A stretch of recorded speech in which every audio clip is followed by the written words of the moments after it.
Bismillah, elhamdülillah və salatu və salamu alə Rasulillah və bə'd. Qudsi bir hədisdə Allah elçisi sallallahu aleyhi və səlləm belə buyurdu. Şübhəsiz ki, qiyamət günü Allahın bəndədən nemətlər barəsində ilk olaraq soruşacağı, sənin bədənini sağlam etmədimmi və səni sərin su ilə bəsləmədimmi deməsidir. İndi biraz düşünək. Allah Azze və Cəllə insanı yaradanda ondan soruşmur. Əcəli çatıb canını alanda da yenə ondan soruşmur. Heç şübhəsiz Allah Subhanahu taala bizə nəzarət edir.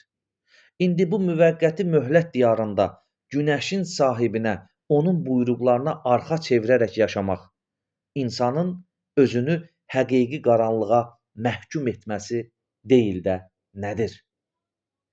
Allah Azze və Cəllə Casiyə surəsində buyurur: Əuzu billahi minəşşeytanirracim. Bismillahirrahmanirrahim.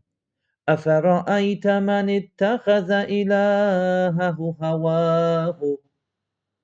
Nəfsinin istəyini ilahiləşdirən şəxsi gördünmü? Nəfsinin istəyini ilahiləşdirən şəxsi gördünmü? Allah Azze və Cəllə bizi bu ayətin hökmündə olanlardan etməsin. Allahumma amin. Subhanəkə Allahumma və bihamdik. Əşhədu ən la iləhə illə ənt. Əstəğfiruka və atubu ileyk.